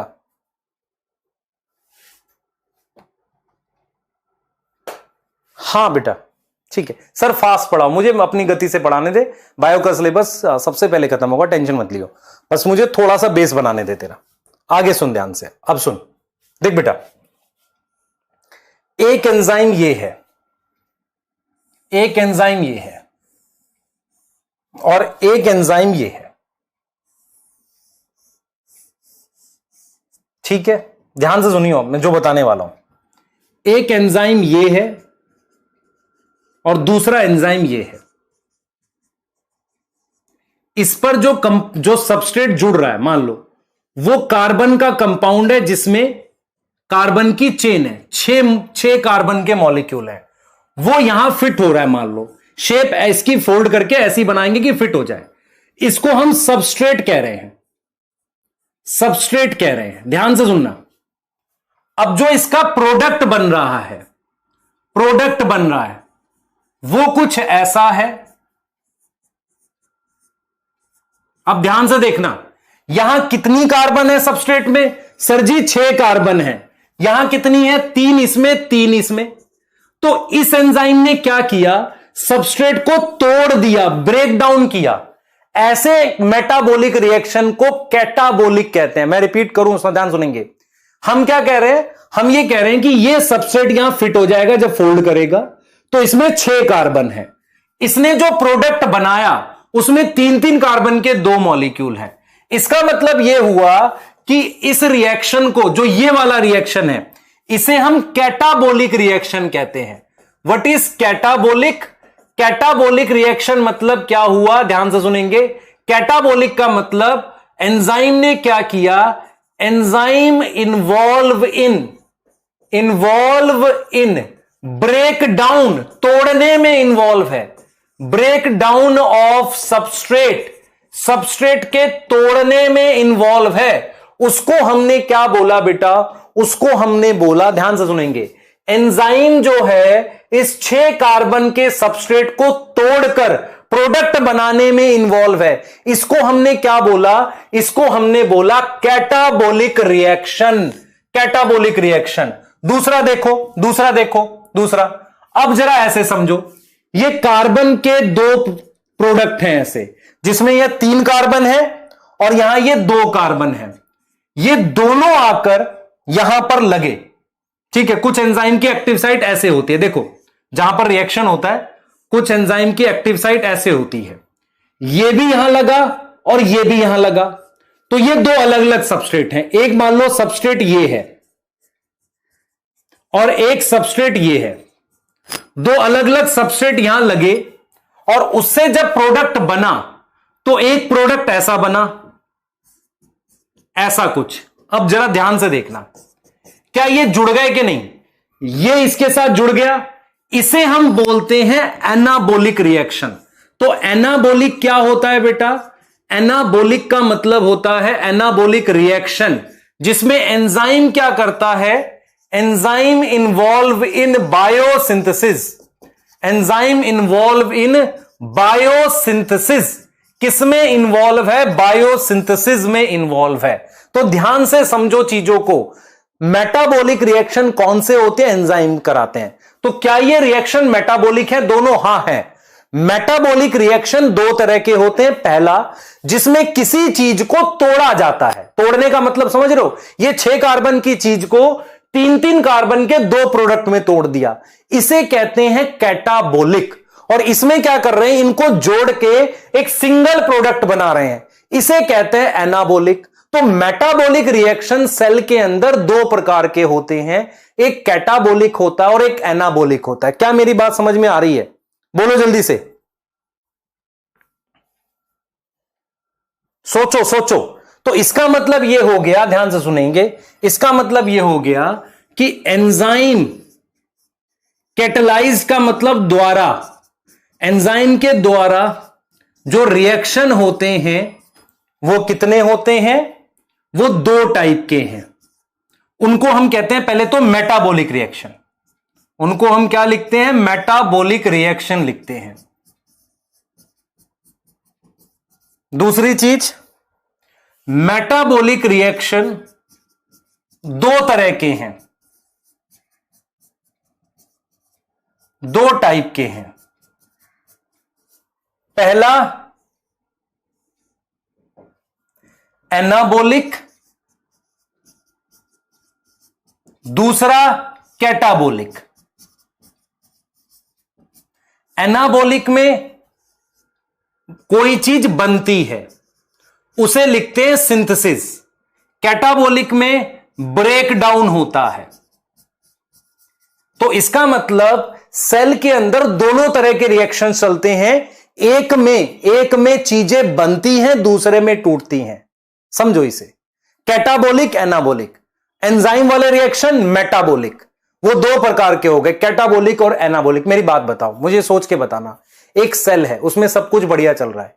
एक फैमिली है, उसमें सब कुछ बढ़िया चल रहा है। उसमें 2 तरह के लोग हैं, एक जो अर्निंग को खाते हैं, मतलब बेसिकली जो किसी और पर डिपेंड है, एक जो पैसा कमाते हैं, जैसे आपके फादर हैं। समझ में आ रहा है? तभी बैलेंस बना हुआ है। ऐसे ही सेल के अंदर 2 तरह के रिएक्शन चलते हैं, एक जिसमें चीजें टूटती हैं, एक जिसमें चीजें बनती हैं, इसलिए बैलेंस बना रहता है। ये समझ पा रहे हो? और इन दोनों तरह के रिएक्शंस को हम क्या बोलते हैं? Metabolic reaction. बताओ बेटा, बताओ बेटा। देखो, मेटाबॉलिक रिएक्शन समझ लो। मेटाबॉलिक रिएक्शन मतलब सारे रिएक्शन, वो 2 तरह के हो गए, एनाबॉलिक, कैटाबॉलिक। इनके बीच में एक बैलेंस रहना चाहिए।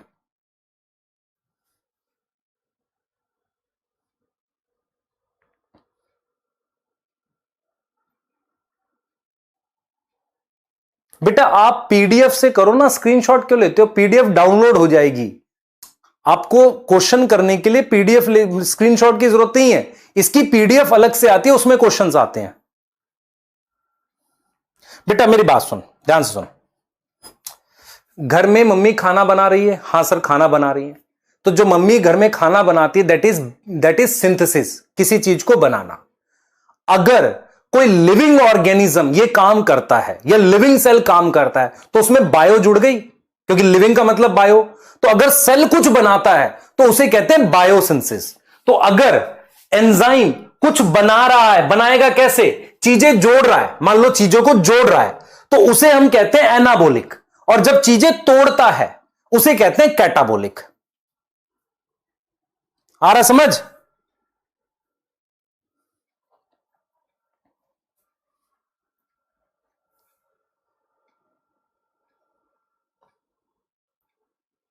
हाँ, मैं आपको यह समझाने की कोशिश कर रहा हूं कि हमारी बॉडी में सेल्स के अंदर दोनों प्रकार के रिएक्शंस का एक बैलेंस रहता है, तभी सेल जिंदा रहता है। वो बैलेंस को बनाए रखने के लिए ऊर्जा की जरूरत होती है, समझो, ऊर्जा की जरूरत होती है। और वो ऊर्जा क्या है, वो मैं आपसे एक एग्जांपल देता हूं। मान लो आप और आपका भाई एक रूम में बैठे हुए हैं और साथ में आपका एक और कजन ब्रदर है। आप तीनों के ऑनलाइन अकाउंट है, लेकिन जब मैं ऑनलाइन ट्रांसफर करता हूं तो 1% पैसा कट जाता है। आपने पैसा अपने भाई को दिया, उसने आपके कजन को ट्रांसफर किया, 1-1%, 1-1 रुपया कटता जा रहा है, तो फाइनली 0 हो जाएगा। तो उस 1% को बनाए रखने के लिए बाहर से मुझे पैसा चाहिए। मेरा कहने का मतलब क्या हुआ, सेल के अंदर बहुत सारे रिएक्शंस चलते रहते हैं, उन रिएक्शंस में कुछ कुछ हीट बाहर जाती रहती है।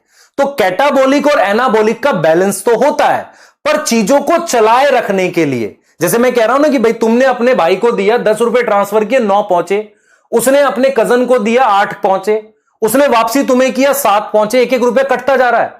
ऐसे ही सेल के अंदर क्या हो रहा है, मेटाबॉलिक रिएक्शन चल रहे हैं, कैटाबॉलिक और एनाबॉलिक, बनाने वाले तोड़ने वाले, दोनों तरह के रिएक्शन चल रहे हैं, उनके बीच में बैलेंस है।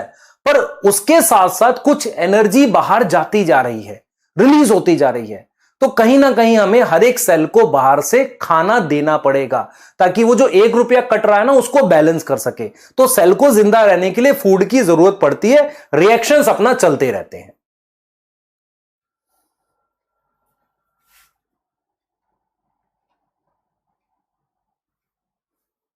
समझो मेरी बात, समझो ध्यान से। सर सेल में मैं आपको एक उदाहरण देता हूं। आज आपने बचपन से एटीपी पढ़ा है, मुझे बताना जरा, देखो ध्यान से समझो। आज आप समझो इस चीज को, एटीपी को आपको समझा देता हूं। देखो भैया, एटीपी क्या होता है? बचपन से एटीपी पढ़ते जा रहे हो, देखो क्या होता है एटीपी क्या होता है। हमारा सेल है, ये सेल है बेटा, आ जाओ, सेल है। देखो इस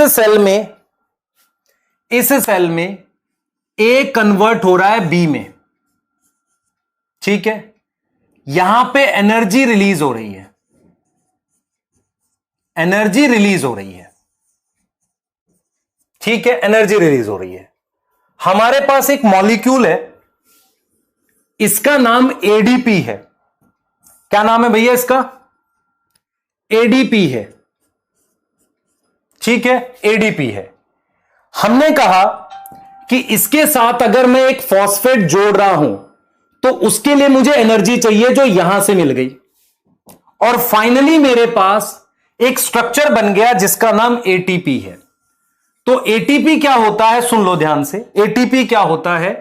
एडीपी के साथ अगर एक फॉस्फेट जुड़ता है, ऐसे ध्यान से सुनना बेटा, एक फॉस्फेट जो ऐसे जुड़ा हुआ है, इनको मिलाकर एटीपी कहते हैं। एटीपी बनाने के लिए ये जो बॉन्ड है, ये बॉन्ड मुझे बनाना पड़ा। इस बॉन्ड को बनाने के लिए ऊर्जा की आवश्यकता थी, एनर्जी की आवश्यकता थी। तो एडीपी में फॉस्फेट, पीआई का मतलब है फॉस्फेट। समझो पहले मैं क्या बता रहा हूं आपको। तुम्हारी बॉडी में एक रिएक्शन चल रहा है जिसे कैटाबोलिक रिएक्शन कहते हैं। कैटाबोलिक रिएक्शन जनरली एनर्जी बनाते हैं, जनरली चीजों को तोड़ते हैं तो एनर्जी बनाते हैं। जैसे आग जलाना एनर्जी बनाना है, चीजों को तोड़ रहे हैं, खत्म कर रहे हैं। तो ए से बी का बना रहे हो, इसे कैटाबोलिक कह रहे हो, जिसमें एनर्जी बन रही है। जब एनर्जी रिलीज होती है उससे एडीपी और फॉस्फेट के बीच में एक बॉन्ड, आबंध बन जाता है, उस मॉलिक्यूल को एटीपी कहते हैं। अब यहां पर एक अलग रिएक्शन चल रहा है जिसका नाम पी से क्यू है। अब इस पी से क्यू रिएक्शन जो है ये एनाबोलिक है। इस रिएक्शन को एनर्जी की जरूरत है। तो एनर्जी कैसे आएगी, ध्यान से सुने, एनर्जी कैसे आएगी। एक तरीका यह है कि ये रिएक्शन और ये रिएक्शन दोनों आसपास हो रहे हो, इसकी एनर्जी डायरेक्टली यहां चला जाए।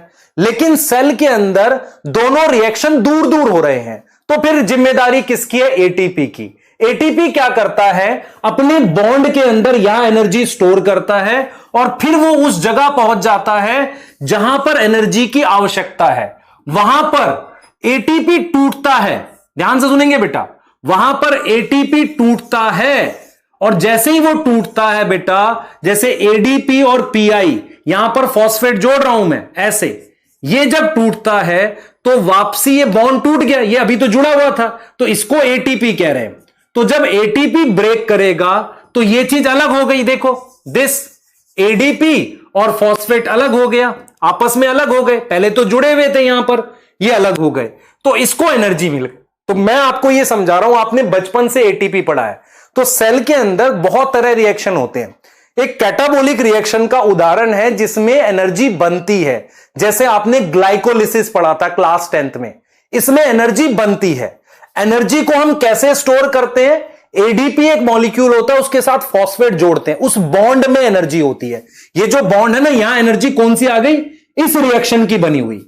अब मुझे एनर्जी यहां पहुंचानी है, तो ये बॉन्ड यहां टूट जाएगा, देखो अलग हो गया, और इस रिएक्शन को क्या मिल गई, एनर्जी मिल गई। और ये कौन सा रिएक्शन है, एनाबोलिक। तो रिएक्शन ऐसे होते हैं जिनमें एनर्जी बनती है, उन्हें कैटाबोलिक कह सकते हैं। और ऐसे भी रिएक्शन होते हैं जिन्हें ऊर्जा की जरूरत होती है, उन्हें एनाबोलिक कहते हैं।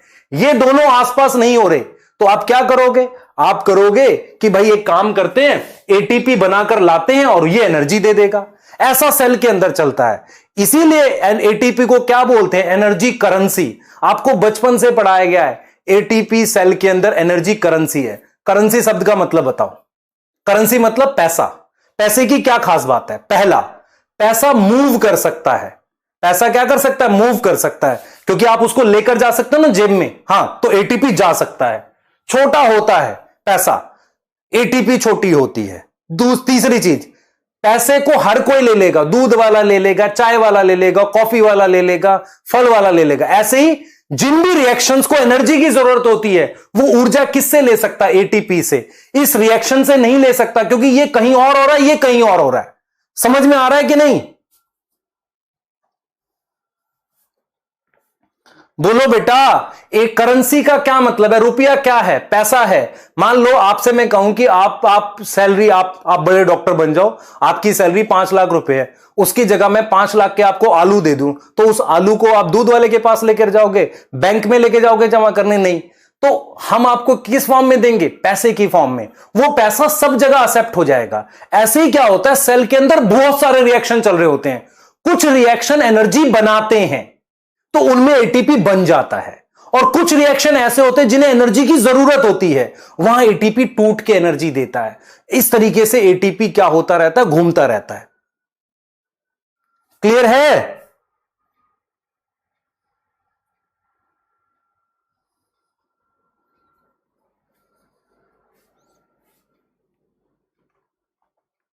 बेटा मेरी बात सुनो ध्यान से। सेल के अंदर बहुत सारे तरह के रिएक्शंस होते हैं। उन रिएक्शंस को कौन कराता है, एंजाइम। उन रिएक्शंस को कहेंगे मेटाबॉलिक रिएक्शन। मेटाबॉलिक रिएक्शन 2 प्रकार के हैं, एनाबॉलिक और कैटाबॉलिक। यहां तक समझ में आ रहा है, एनाबॉलिक और कैटाबॉलिक। एनाबॉलिक रिएक्शन वो होते हैं जो चीजों को बनाते हैं। जब हम चीजों को बनाते हैं, जैसे मैं आपसे कहता हूं आपकी मम्मी खाना बनाती हैं, तो उसके लिए गैस जला के ऊर्जा देनी पड़ती है ना। तो अगर मैं एनाबॉलिक रिएक्शंस करता हूं तो उनके लिए एनर्जी की जरूरत पड़ती है। वो एनर्जी कहां से आती है, एटीपी से आती है। कैटाबॉलिक रिएक्शन वो रिएक्शन होते हैं जिनसे एनर्जी बनती है। अब वो एनर्जी डायरेक्ट उड़ के थोड़ी जाएगी, उसको किसकी जरूरत पड़ेगी? किसी कैरियर की जरूरत पड़ेगी। तो वो एनर्जी कैसे स्टोर हो जाती है? एडीपी के साथ एक बॉन्ड जुड़ता है फॉस्फेट का, उस बॉन्ड में एनर्जी है। जब वो बॉन्ड टूटेगा तो क्या बनता है? हमारे पास एनर्जी बनती है जो यहां यूज हो जाती है।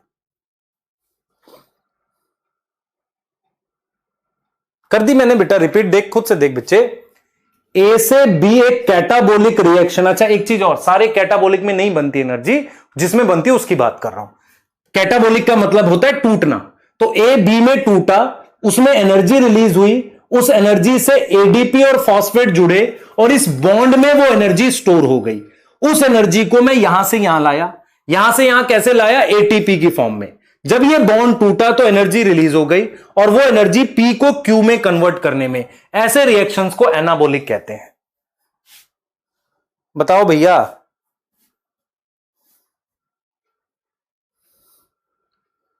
फुल फॉर्म मत पूछो मेरे से अभी, मैं फुल फॉर्म के बिल्कुल फेवर में नहीं हूं। मैं आपको एटीपी का फील, मुझे आज बताओ, मैं क्लास 12th के बाद वाले बच्चे जिन्हें ड्रॉपर बोलता हूं, उनसे पूछता हूं क्या एटीपी में हाईएस्ट एनर्जी होती है? क्या एटीपी में हाईएस्ट एनर्जी होती है? मुझे बताओ, मुझे बताओ, क्या एटीपी में हाईएस्ट एनर्जी होती है, हां या ना? नहीं। एटीपी में बीच में एनर्जी होनी चाहिए। क्यों? क्योंकि कुछ ऐसे रिएक्शंस होनी चाहिए जिनकी एनर्जी एटीपी से ज्यादा है, उसमें एटीपी बनेगा। और कुछ ऐसे रिएक्शंस होनी चाहिए जिनकी एनर्जी एटीपी से कम है, उसमें एटीपी एनर्जी जाकर देगा। इसलिए उसे इंटरमीडिएट कहते हैं। मैं अगर आपसे आज कहूं कि एटीपी की ऊर्जा सबसे ज्यादा है, तो क्या एटीपी, मान लो एटीपी सबसे अमीर है, तो क्या कोई उसे पैसा दे पाएगा? नहीं, वो तो सबसे अमीर है। तो एटीपी बीच में होना चाहिए, कुछ अमीर लोगों के नीचे और कुछ गरीब लोगों के ऊपर। तो वो अमीर से लेगा, गरीब को जाकर देगा। आ रही है आपको समझ मेरी बात? इसलिए एटीपी को एनर्जी इंटरमीडिएट कहते हैं। क्या बोलते हैं? Energy intermediate. सोचो सोचो बेटा, लिखने से ज्यादा फील करो। मैं आपको लिख भी रहा हूं, लेकिन आपको मेरी बात समझ में आ रही है? ड्रॉपर से हम पूछते हैं, उनको पता नहीं हो, कहता नहीं सर हाईएस्ट हो गया। हाईएस्ट कैसे हो जाएगी? अगर एटीपी की ऊर्जा हाईएस्ट है तो उसको बनाएगा कौन? कोई नहीं बना सकता।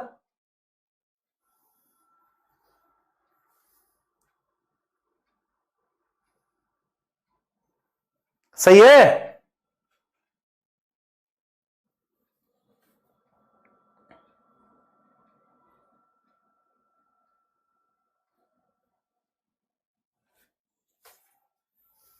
ठीक है, तो देख लेते हैं एक बार क्या बोला हमने। हमने बोला इस बात को, इनसाइड सेल सम लिख रहा हूं, catabolic reaction are exothermic. Exothermic का मतलब एनर्जी बनाएंगे। आज तक आपको करेंसी क्यों बोलते थे शायद ठीक से पता नहीं। करेंसी वो होती है जो आसानी से यूज हो, और जितनी ज्यादा आसानी से यूज होगी उतनी ज्यादा उसकी वैल्यू होती है। इनसाइड सेल सम कैटाबोलिक रिएक्शन। कुछ बच्चे सोचते होंगे बचपन से, सर डॉलर की इतनी वैल्यू क्यों है? क्योंकि डॉलर सब लोग ले लेता है।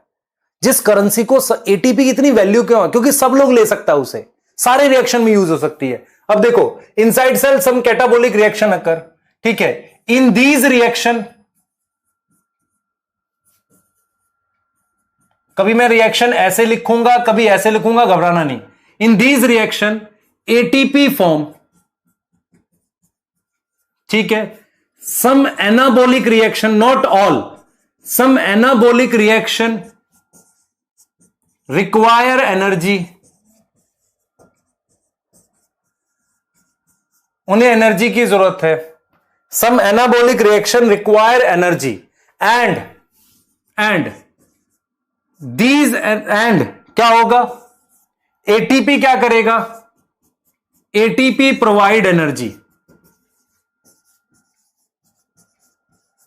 ठीक है, तो इसका मतलब इससे लिया और इसको दिया, सही है। तो एटीपी क्या हो गया? एनर्जी करेंसी हो गया। ठीक है, क्लियर है? एनर्जी करेंसी हो गया, ठीक है। और क्या हो गया? इंटरमीडिएट हो गया, एनर्जी इंटरमीडिएट हो गया। अब आपको पढ़ाया गया था कक्षा 10वीं में कि ग्लाइकोलिसिस होता है जिसमें एटीपी बनता है। अब मुझे बताओ ग्लाइकोलिसिस कैटाबोलिक हुआ कि एनाबोलिक हुआ? क्योंकि अगर उसमें एनर्जी बन रही है जिसमें एटीपी बन रहा है, तो मुझे चैट में लिख के बताओ कि ग्लाइकोलिसिस कैटाबोलिक हुआ कि एनाबोलिक हुआ। अब खुद से बताओ मुझे, अब जल्दी बोलो। एटीपी की फुल फॉर्म लिख देता हूं, एडिनोसिन ट्राइफॉस्फेट। कुछ बच्चे फुल फॉर्म के लिए जीते हैं। आ रहा है समझ? जल्दी बोलो। कैटाबोलिक हो गया, समझ रहे हो? और मैं कह रहा हूं कि प्रोटीन सिंथेसिस में जब हम प्रोटीन बनाते हैं अमीनो एसिड से, वहां मुझे एटीपी की जरूरत पड़ती है। तो बताओ वो एनाबोलिक हुआ कि कैटाबोलिक? अब समझ में आया कि नहीं? नहीं बेटा, ग्लाइकोलिसिस कैटाबोलिक है जिसमें एनर्जी निकलती है, जिससे आप एटीपी बना लेते हो। और प्रोटीन सिंथेसिस क्या है? एनाबोलिक है, क्योंकि उसमें एनर्जी लगती है, वहां एटीपी खर्च होगा। बहुत बढ़िया, शानदार सीख रहे हो आप लोग बेटा, अच्छा सीख जाओगे जल्दी ही, बहुत अच्छे बेसिक्स कर लोगे अपने। क्या आपको फील हो रहा है कि एंजाइम एक स्पेशल चीज है? एंजाइम बेटा प्रोटीन है, इसलिए टेम्परेचर और पीएच पे खराब हो जाती है। आपके ब्लड का कितना पीएच होता है? 7.35। अगर वो बदल जाए तो आपके ब्लड के एंजाइम क्या होते हैं? खराब हो जाते हैं। ठीक है, ब्लड के क्या होते हैं? एंजाइम खराब हो जाते हैं। इसीलिए वो एक 7.35 से 4.2 होता है, उसको बनाए रखना होता है। ठीक है, पीएच बहुत जरूरी होता है, क्योंकि एंजाइम प्रोटीन है ना। मुझे बताओ एंजाइम खराब हो जाएंगे कि नहीं? खराब हो जाएंगे। अब बताओ हम लोग क्या, कौन से ब्लडेड है? सर वार्म ब्लडेड है। हमारी बॉडी का टेम्परेचर कितना है? 37 डिग्री। तो मुझे बताओ क्या 37 डिग्री जो है हमारे एंजाइम के लिए चाहिए?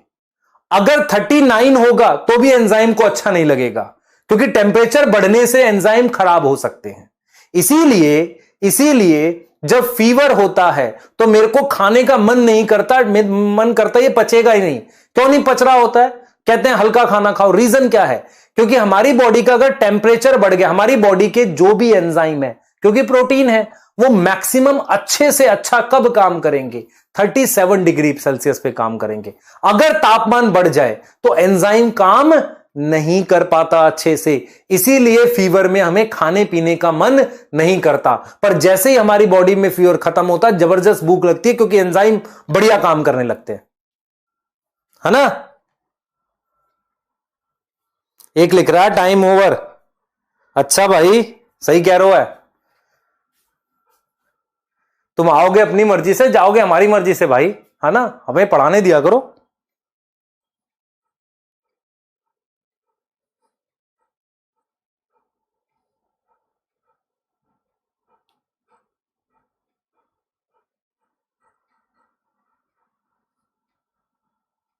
अगर टेम्परेचर कम हो तो भी एंजाइम काम नहीं करेगा, पर हमारी बॉडी का कभी टेम्परेचर घटता नहीं है। मान लो ठंड जब पड़ती है, बाहर 10 डिग्री सेल्सियस है, तो हम क्या करते हैं?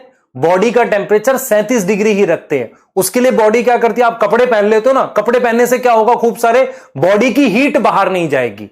अगर हीट बाहर जाती जाएगी ना, तो बॉडी ठंडी हो जाएगी।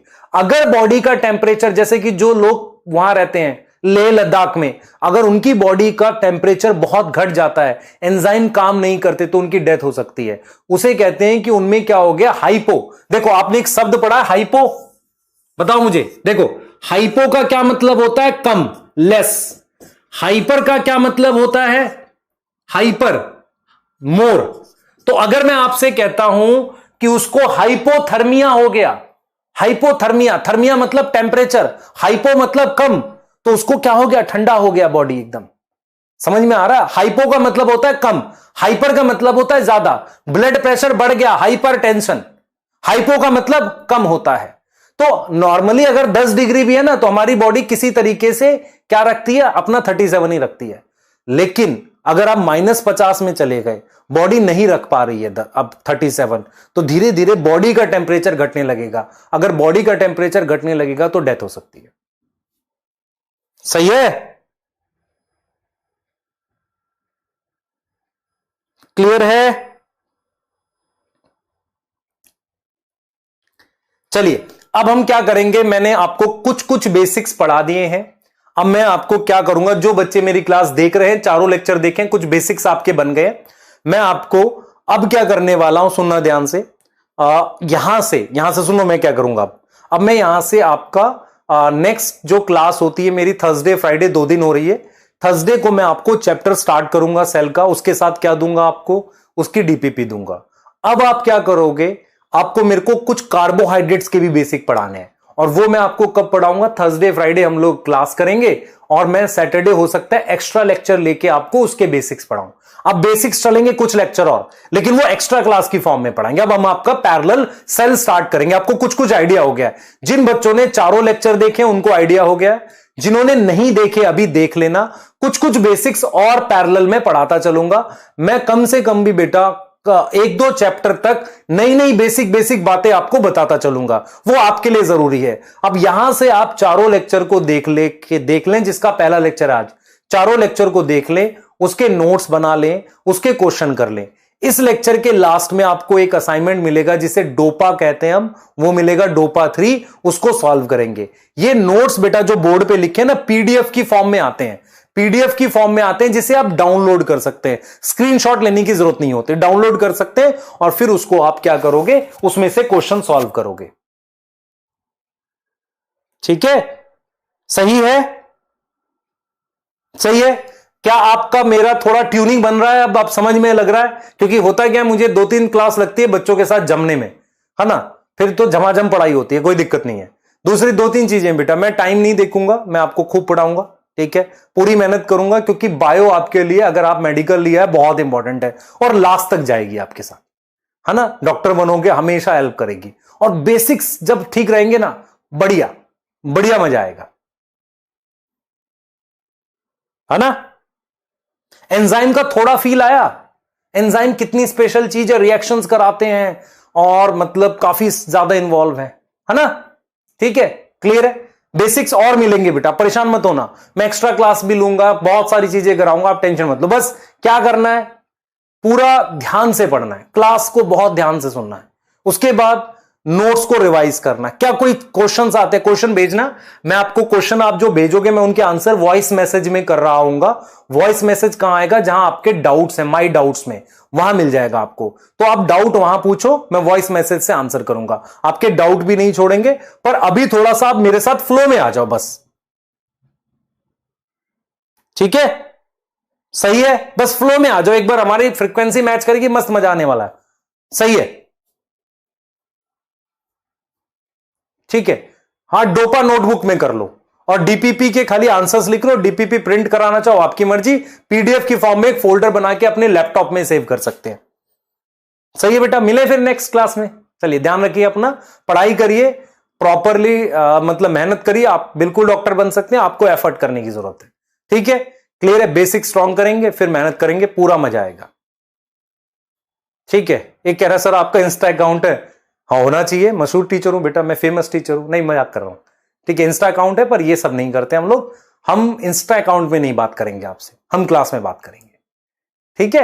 हाँ बिल्कुल है, उसमें कोई वो नहीं, लेकिन हमारा आपका कनेक्शन क्या है, हमारा आपका कनेक्शन है टीचर स्टूडेंट का। हम क्लास में बहुत बात करेंगे, आपको सब पढ़ाएंगे, ठीक है। हाँ चलिए, ध्यान रखिए अपना, bye, thank you so much.